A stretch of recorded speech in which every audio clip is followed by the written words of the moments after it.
बुद्ध ने जो बातें बोली हैं उसमें एक टेक्स्ट आता है मध्यम निकाय।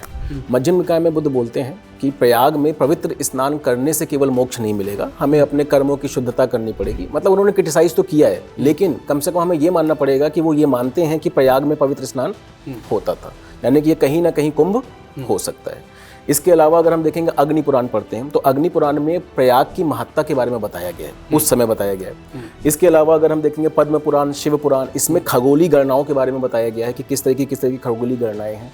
इससे जब हम आगे आते हैं और हम आते हैं गुप्त काल में तो वहाँ पे भी कुछ कुछ वर्णन मिलता है। आगे आते हैं तो हम अगर विदेशी विवरण की बात करें तो हेन सांग आए थे हर्षवर्धन के समय पे, और हेन सांग ये लिखते हैं कि हर्षवर्धन जो है वो प्रयाग असेंबली करवाता था या प्रयाग समिति करवाता था, जिसमें बौद्ध और जो आपके ब्राह्मण थे वो आते थे, और ये असेंबली प्रत्येक 5 वर्ष में होती थी।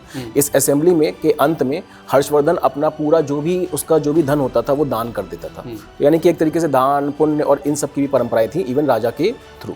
अब इस सब में डायरेक्टली कुंभ मेला तो नहीं, लेकिन प्रयाग का जिक्र बार बार आ रहा है। अब प्रयाग का जिक्र आ रहा है और हम आज भी प्रयाग ही बात कर रहे हैं, और प्रयाग ही अगर चारों में भी बात करेंगे सबसे जो महत्वपूर्ण माना जाता है वो प्रयाग ही माना जाता है, क्योंकि ये संगम भी है।